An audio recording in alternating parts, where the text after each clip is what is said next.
Bom dia a todos.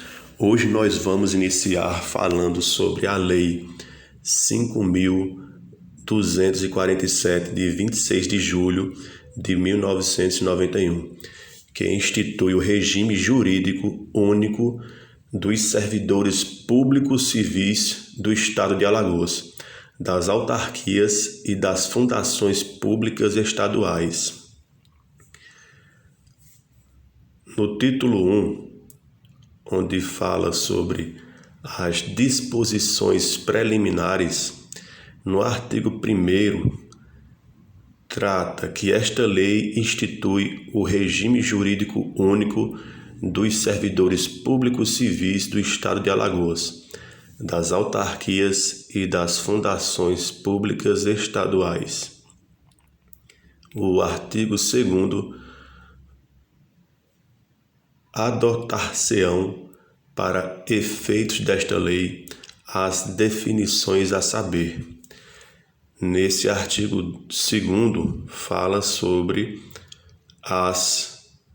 os conceitos de função, cargo, servidor público civil e regime jurídico único.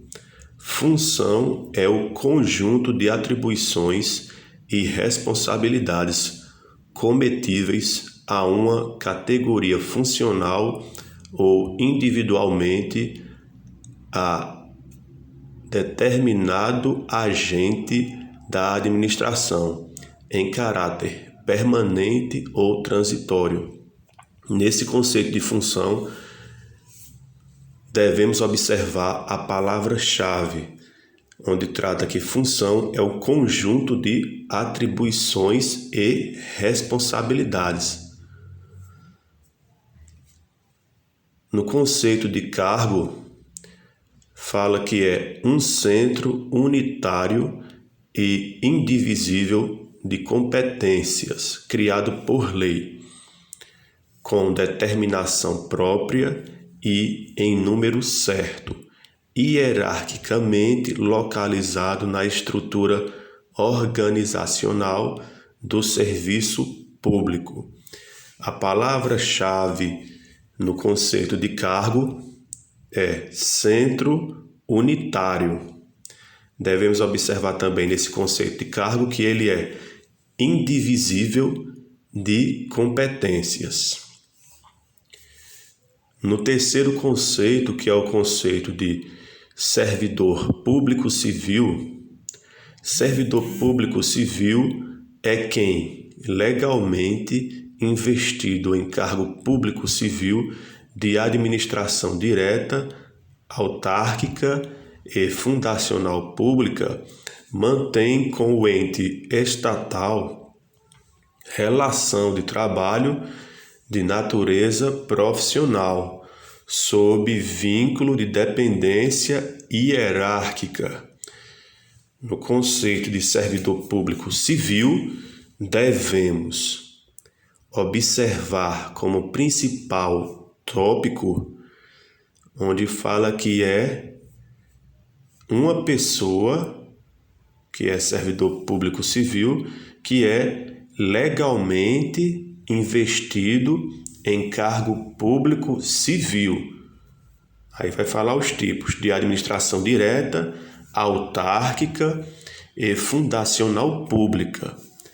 E ele mantém, essa pessoa, que é o servidor público civil, mantém com o ente estatal relação de trabalho de natureza profissional, sob um vínculo, ele tem um vínculo com o Estado, de dependência hierárquica. E no quarto conceito, que se refere ao artigo 2º, trata de regime jurídico único, que é um conjunto de normas que disciplinam as relações de trabalho dos servidores públicos civis da administração direta, autárquica e fundacional pública, definindo-lhes os direitos, responsabilidades e deveres. No conceito de regime jurídico único, devemos observar os termos de conjunto de normas. A palavra-chave ou expressão, o tópico mais importante que podemos associar ao regime jurídico único é o conjunto de normas. E esse conjunto de normas disciplina as relações de trabalho dos servidores públicos civis. Aí fala dos tipos da administração direta, autárquica e fundacional pública. E esse regime jurídico único, ele vai definir os direitos, as responsabilidades e os deveres. Ou seja, é um conjunto de normas que vai definir os direitos, as responsabilidades e os deveres dos servidores públicos civis das administração direta, autárquica e fundacional. E ele vai disciplinar essas relações de trabalho desses servidores públicos civis. O regime jurídico único, ele está basicamente para disciplinar, mostrar as responsabilidades, os deveres e os direitos dos servidores. E vai disciplinar essa relação de trabalho.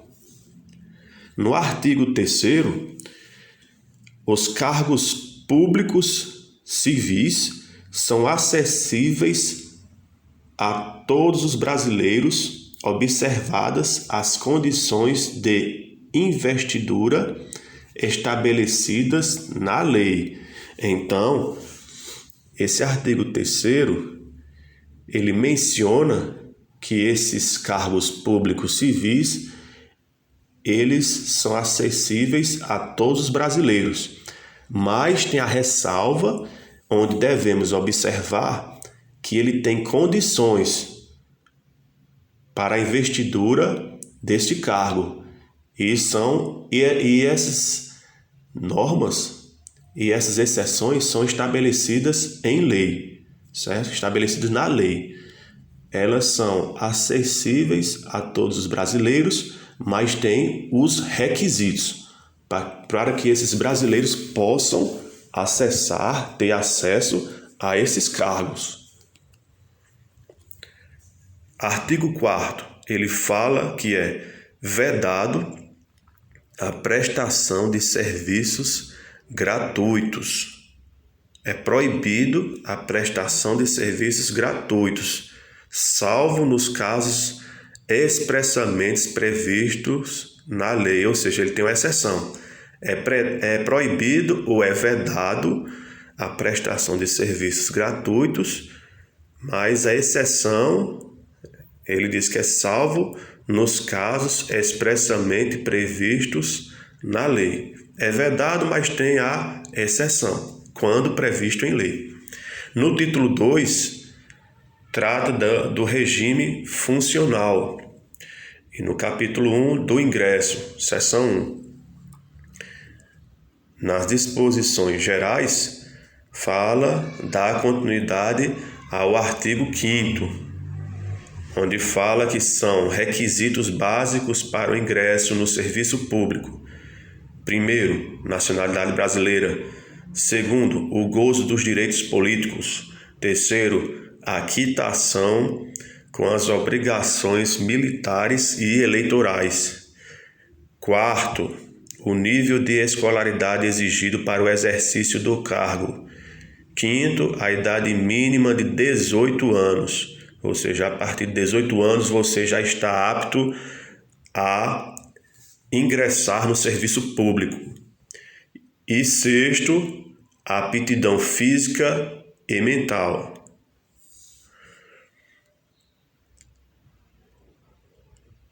A natureza das atribuições do cargo determinado pode justificar a exigência de outros requisitos específicos, desde que estabelecidos em lei. Às pessoas portadoras de deficiência é assegurado o direito de inscrição a concurso público às pessoas portadoras de deficiência é assegurado o direito de inscrição a concurso público para provimento de cargo cujas atribuições estejam aptas a exercer, sendo-lhes reservadas até 20% das vagas oferecidas. Repetindo, às pessoas portadoras de deficiência é assegurado o direito de inscrição a concurso público para provimento de cargo cujas atribuições estejam aptas a exercer, sendo-lhes reservadas até 20% das vagas oferecidas, ou seja, as pessoas portadoras de deficiência são reservadas 20%. O artigo 6º, o provimento inicial dos cargos públicos far-se-á mediante ato de autoridade competente de cada poder, completando-se a investidura com a posse. Para o provimento dos cargos públicos, ele será feito mediante o ato de autoridade competente de cada poder, completando-se com a investidura com a posse, ou seja, na investidura, certo? No provimento dos cargos públicos, ele é completado a partir que o servidor ele vai tomar posse. Então, a nomeação é a forma originária de provimento dos cargos públicos. Ou seja, um cargo público ele tem origem a partir da nomeação. O cargo público ele tem origem a partir da nomeação. Então, a nomeação é a forma originária de provimento de cargos públicos. São formas, artigo 8º, são formas derivadas de provimento de cargo público: a promoção, a ascensão, a transferência, a readaptação, a reversão, a reintegração, a recondução e o aproveitamento. Ou seja, no artigo 8º ele fala das formas derivadas de provimento de cargo público. São 8 formas derivadas de provimento de cargo público: promoção, ascensão, transferência, readaptação, reversão, reintegração, recondução e aproveitamento. Geralmente, se a pessoa não consegue aprender, tem que ter uma forma de associar todos esses termos. Você vai ter que sempre ter uma forma de associar. Então você pode trabalhar sua mente da seguinte forma: nesses termos tem 4 palavras que começam com a letra R: readaptação, reversão, reintegração e recondução. E 2 palavras que começam com a letra A, que é ascensão e aproveitamento. E a outra palavra é promoção. Então são 8 palavras: promoção, ascensão, transferência, readaptação, reversão, reintegração, recondução e aproveitamento. São as formas derivadas de provimento de cargo público. Então você tem que aprender essas 8 palavras que são derivadas, são formas derivadas de provimento de cargo público. Seção 2ª, da nomeação. Vamos dar continuidade no artigo 9º. A nomeação far-se-á em caráter efetivo quando se tratar de cargo isolado de provimento efetivo de carreira. A nomeação far-se-á em caráter efetivo, que geralmente esse cargo é efetivo, ele é oriundo de concurso público. Geralmente o servidor efetivo, ele aprova objetiva geralmente, presta o concurso público e ingressa ao cargo público. A nomeação far-se-á em caráter efetivo ou em comissão. O efetivo geralmente é através de concurso público e a comissão geralmente é para cargo de confiança. Então, no artigo 9º diz que a nomeação far-se-á em caráter efetivo quando se tratar de cargo isolado de provimento efetivo ou de carreira. E também a nomeação pode ser feita através de em comissão, para cargo de confiança, de livre provimento e exoneração. Então, a nomeação far-se-á através de 2 tipos, em caráter efetivo e em comissão. Em caráter efetivo, quando se tratar de cargo isolado de provimento efetivo ou de carreira. E em comissão, para cargo de confiança, de livre provimento e exoneração. Artigo 10º. A nomeação para cargo de carreira ou cargo isolado de provimento efetivo depende de prévia habilitação em concurso público de provas ou de provas de títulos, obedecidos à ordem de classificação e o prazo de sua validade. No artigo 10º é bastante importante, porque ele fala que a nomeação para cargo de carreira ou cargo isolado de provimento efetivo depende de prévia habilitação em concurso público, ou seja, a nomeação para cargo efetivo geralmente é feito em concurso público de provas ou de provas de títulos, obedecendo à ordem de classificação e o prazo de sua validade. Ou seja, geralmente essa nomeação ele vai ser efetiva, vai ser feita através de concurso público e deve-se obedecer à ordem de classificação e também o seu prazo de validade. Parágrafo único.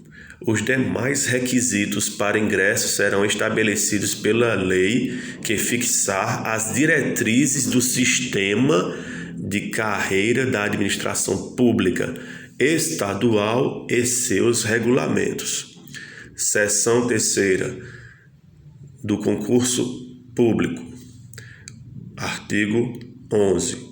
O concurso será de provas ou de provas e títulos, podendo ser realizado em 2 etapas, conforme dispõe a lei e o regulamento do respectivo plano de carreira. Então, o artigo 11 fala que o concurso será de provas ou provas e títulos, podendo ser realizado em 2 etapas, conforme dispõe a lei e o regulamento do respectivo plano de carreira. Artigo 12. O concurso público terá validade de até 2 anos, podendo ser prorrogado uma única vez por igual período. Geralmente, nós percebemos que em editais, a validade dos concursos públicos geralmente são 2 anos e prorrogável por mais 2. Parágrafo 1º. O prazo de validade do concurso e as condições de sua realização serão fixados em edital, como eu citei anteriormente, e que será publicado no Diário Oficial do Estado e em jornal diário de grande circulação. Parágrafo 2º. Não se abrirá novo concurso enquanto houver candidato aprovado em concurso anterior com prazo de validade não expirado, ou seja, enquanto o prazo de validade do concurso não expirar, não pode abrir novo concurso, e enquanto houver candidato aprovado. Então é bom analisar bem o edital para analisar esse parágrafo. Não se abrirá novo concurso enquanto houver candidato aprovado em concurso anterior, com prazo de validade não expirado. Por isso que é bom analisar bem essa questão no edital da validade do concurso, que geralmente os concursos têm 2 anos de validade e são prorrogáveis por igual período. Seção 4, da posse. Artigo 13. A posse dar-se-á pela assinatura do respectivo termo, que é o termo de posse, no qual deverão constar as atribuições, os deveres, as responsabilidades e os direitos inerentes ao cargo ocupado, que não poderão ser alterados unilateralmente por qualquer das partes, ressalvados os atos de ofício previstos em lei. Ou seja, na posse, quando o termo é assinado, consta as atribuições, os deveres, as responsabilidades do servidor e os direitos também inerentes ao cargo ocupado. E devemos observar nesse artigo uma ressalva: não poderão ser alterados unilateralmente por qualquer das partes, ou seja, tem que entrar em um acordo quando houver alteração. Mas é ressalvado os atos de ofícios previstos em lei. Se houver um ato de ofício, pode sim ser alterado, mas se não houver, não pode ser alterado por uma das partes, ou seja, unilateralmente. Tem que ser alterado em comum acordo entre ambas as partes. No parágrafo 1º, apenas haverá posse nos casos de provimento de cargo por nomeação, acesso e ascensão.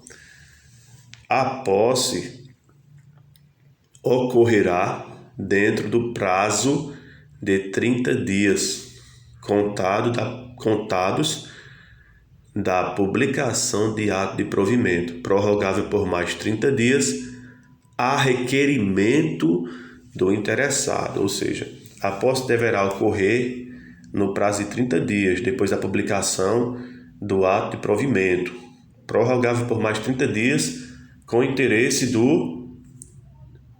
o requerimento do interessado, ou seja, o interessado, que é o futuro servidor, ele terá que fazer esse requerimento por mais 30 dias, para que ocorra a posse. 30 dias depois da publicação, geralmente em diário oficial. A inocorrência oportuna da posse determinará a deseficacização do ato de provimento, ou seja, a inocorrência oportuna da posse determinará a deseficacização do ato de provimento. De acordo com o parágrafo 3º, a inocorrência oportuna da posse, ou seja, se a pessoa, o interessado, ele não tomar posse nesses 30 dias, ocorrerá a deseficacização do ato de provimento. Parágrafo 4º. Em se tratando de servidor em licença ou afastado por qualquer motivo legal, o prazo será contado do término do impedimento. Parágrafo 4º. Em se tratando de servidor em licença ou afastado por qualquer outro motivo legal, o prazo será contado do término do impedimento. Repetindo, parágrafo 4º. Em se tratando de servidor em licença ou afastado por qualquer motivo legal, o prazo será contado do término do impedimento.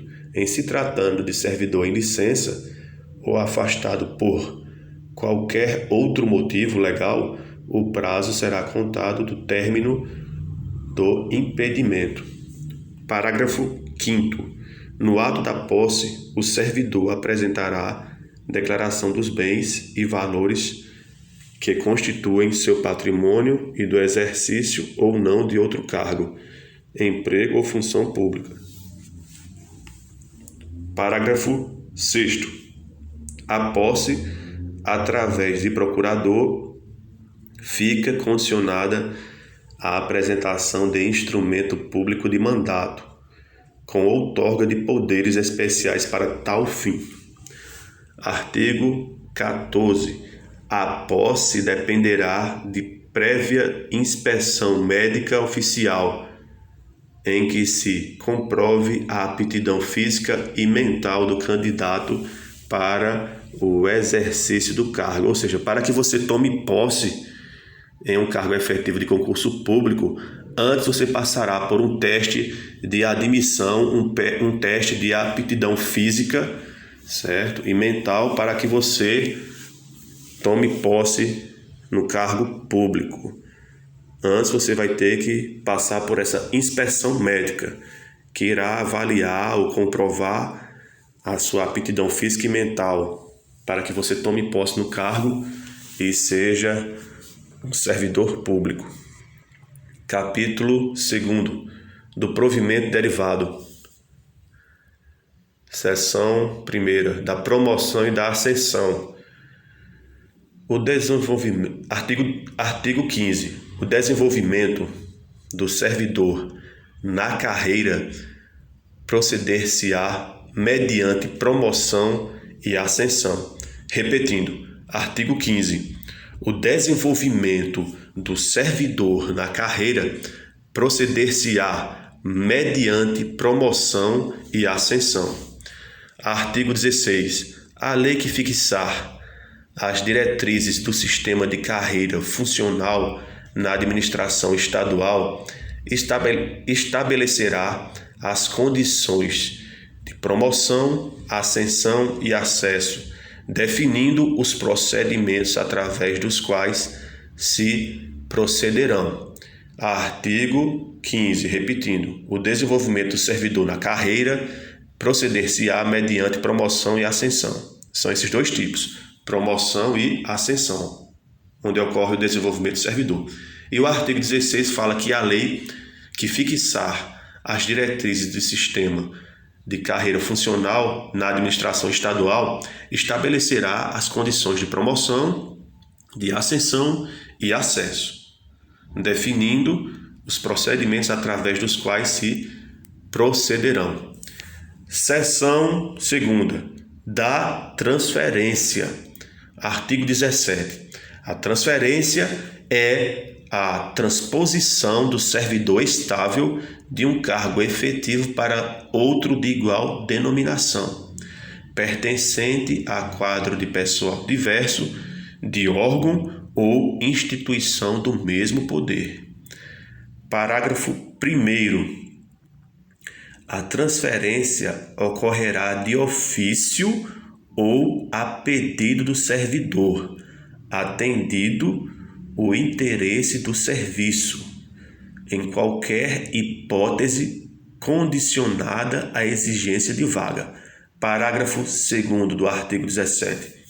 Será admitida a transferência do servidor ocupante de cargo de quadro em extinção para igual situação em quadro de outro órgão ou entidade. Repetindo, esse parágrafo muito importante. Será admitida a transferência do servidor ocupante de cargo de quadro em extinção para igual situação em quadro de outro órgão ou entidade. Ou seja, o servidor, se o cargo dele for extinto, ele terá que ir para uma situação igual à que ele estava antes, certo? Nunca uma situação inferior. tem que ser respeitado esse parágrafo durante a transferência de um servidor estável para um cargo efetivo de outro de igual denominação pertencente a um quadro de pessoal diverso de órgão ou instituição do mesmo poder. Seção terceira da readaptação. Artigo 18. A readaptação é a investidura do servidor em cargo de atribuições e responsabilidades compatíveis com a limitação que tenha sofrido em sua capacidade física ou mental, onde verifique em inspeção médico oficial. Então, readaptação, a gente tem que associar a investidura do servidor público em cargo de atribuições e responsabilidades compatíveis com a limitação que tenha sofrido em sua capacidade física, mental, e que verifica essa redução, essa limitação de capacidade em inspeção médica oficial. Um exemplo, se o servidor sofrer uma lesão durante o serviço, mediante o serviço, uma lesão em que o servidor público venha a sofrer devido ao seu ofício, à sua profissão, ao seu trabalho, ele será readaptado para uma função, certo? Para um cargo onde ele não tenha prejuízo. E isso se chama readaptação. E essa redução, essa limitação na capacidade física ou mental vai ser julgado de acordo com inspeção médica oficial, certo? Essa lesão vai ser verificada, na verdade, não julgada, verificada na inspeção médico oficial. É o médico que vai verificar essa redução de capacidade ou limitação que o servidor tenha sofrido de acordo com a função que ele exerce. No artigo 1º, fala que, se julgado incapaz para o serviço público, o readaptando será aposentado.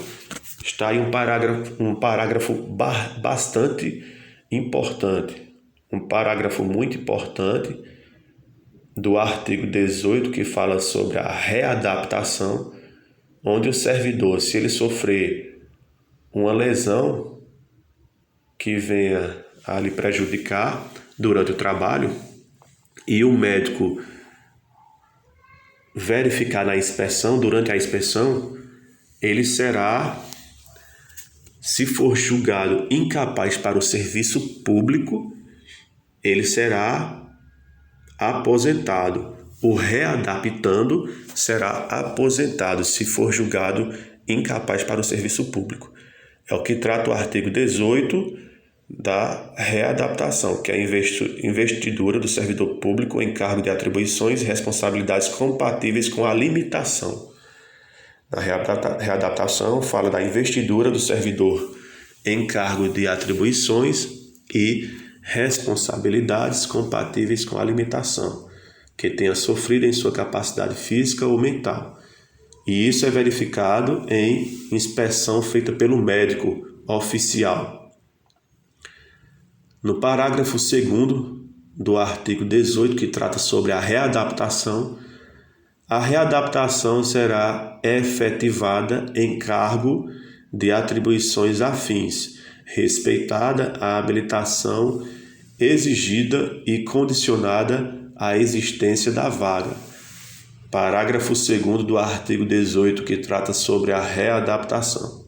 A readaptação será efetivada em cargo de atribuições afins, respeitada a habilitação exigida e condicionada à exigência da vaga. Parágrafo 2º do artigo 18 fala que a readaptação será efetivada em cargo de atribuições afins, ou seja, semelhantes, respeitado a habilitação exigida e condicionada à existência da vaga. Essa readaptação vai acontecer de acordo com a capacidade física e mental do servidor.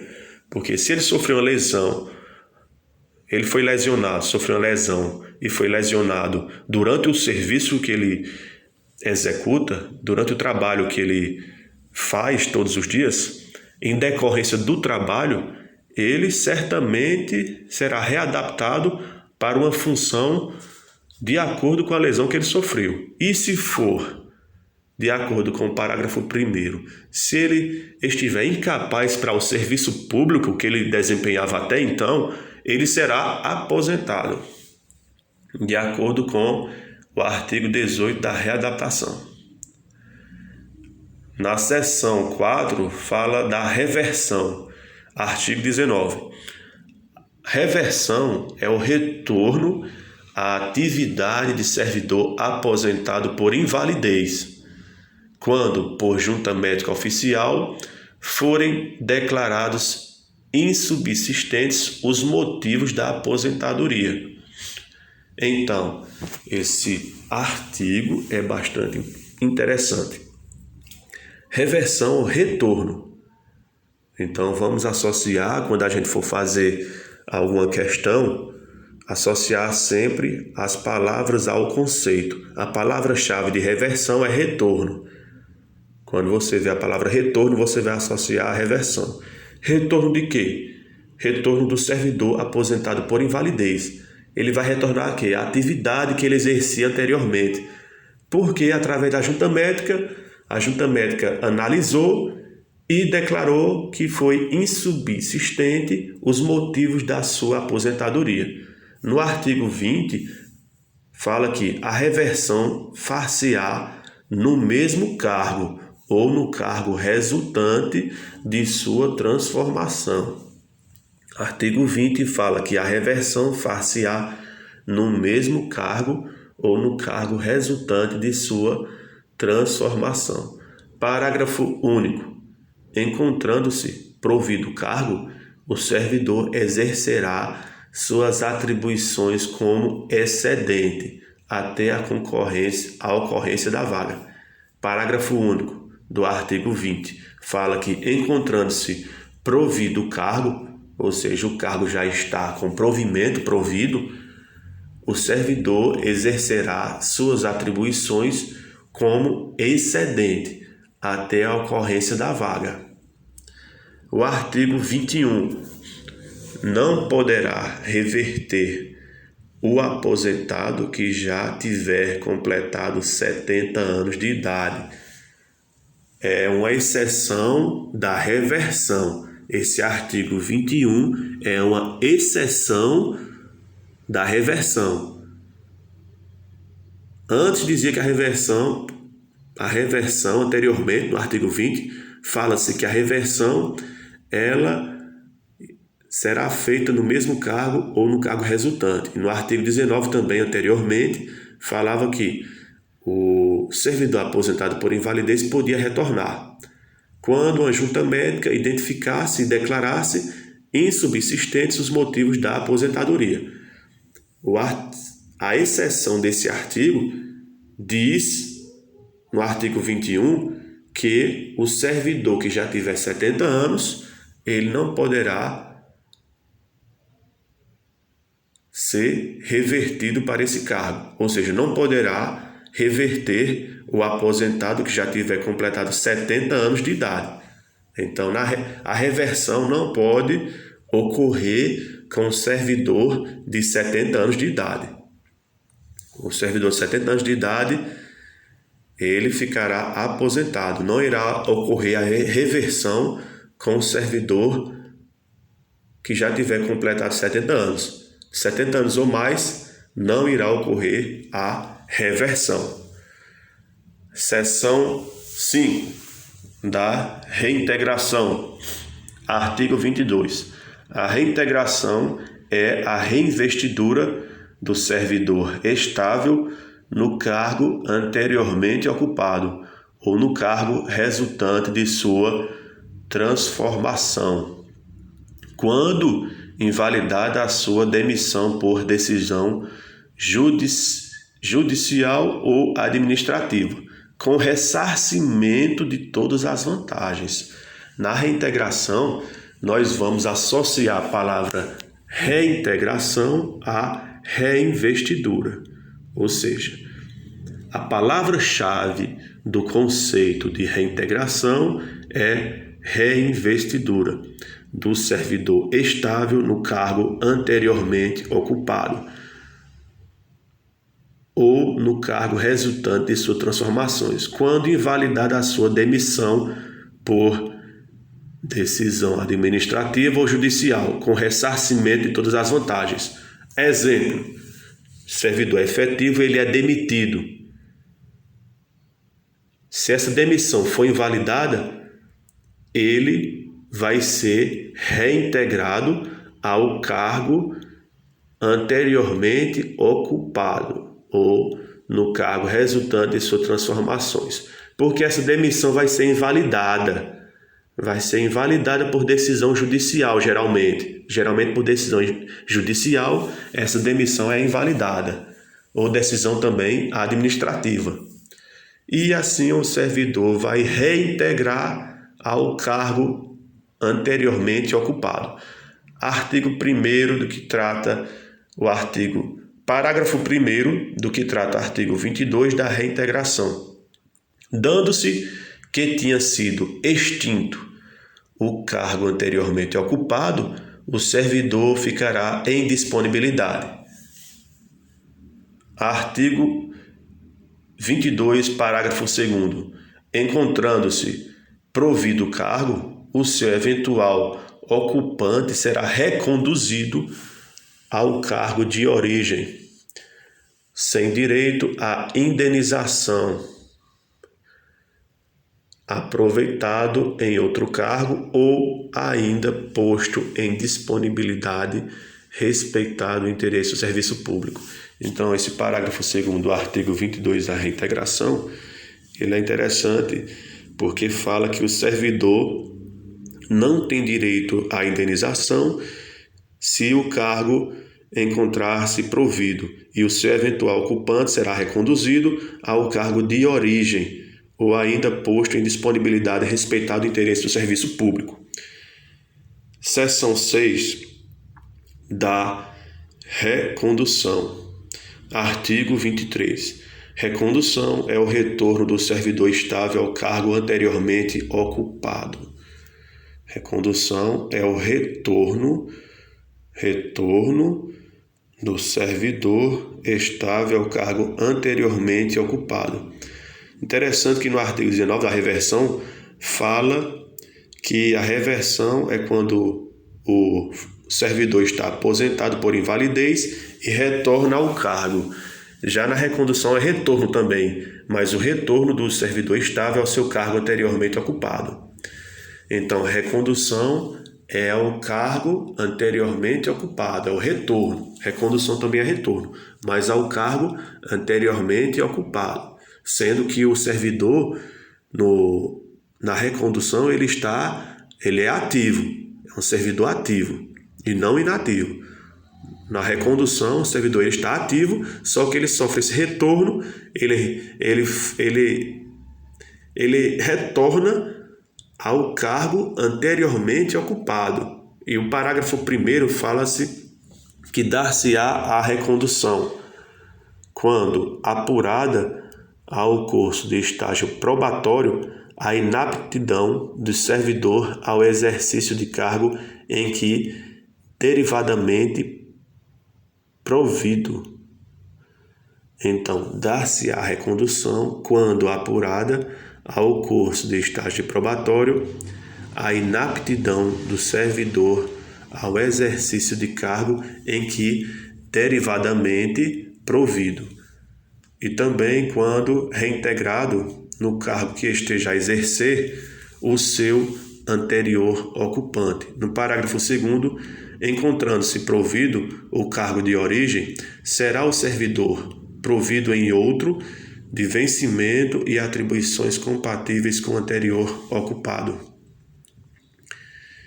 do aproveitamento. O aproveitamento é o retorno obrigatório ao trabalho de servidor que se achava em disponibilidade, ocorrendo o encargo de atribuições e vencimentos compatíveis com o anteriormente ocupado. Então, da seção 7 do aproveitamento, nós vamos falar também sobre retorno. Só que uma palavra-chave que chama bastante atenção no aproveitamento é obrigatório. No aproveitamento fala retorno obrigatório. Então, quando falarmos de retorno obrigatório, nós estaremos falando de aproveitamento.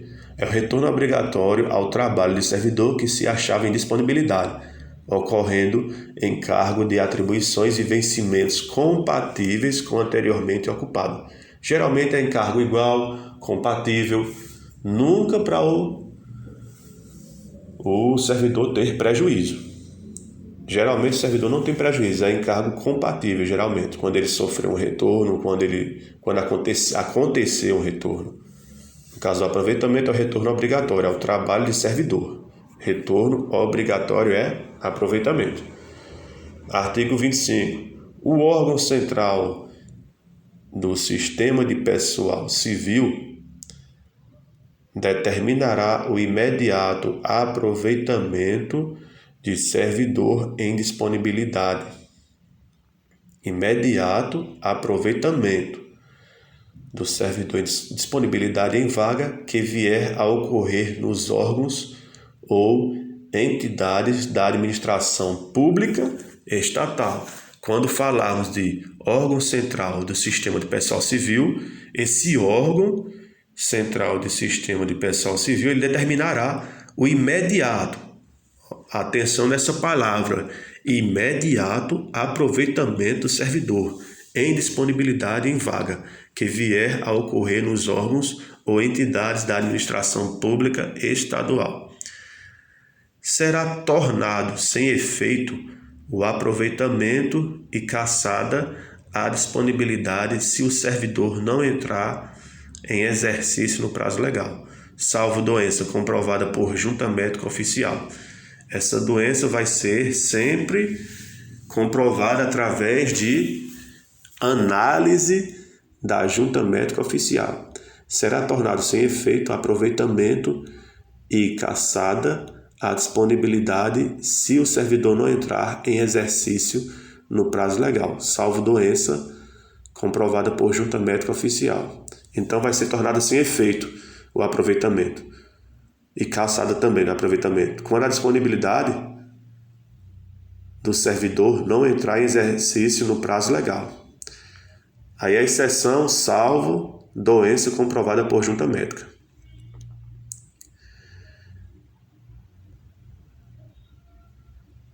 Então vamos encerrar essa primeira parte no artigo 26, quando diz que será tornado sem efeito aproveitamento e cassada a disponibilidade se o servidor não entrar em exercício em prazo legal.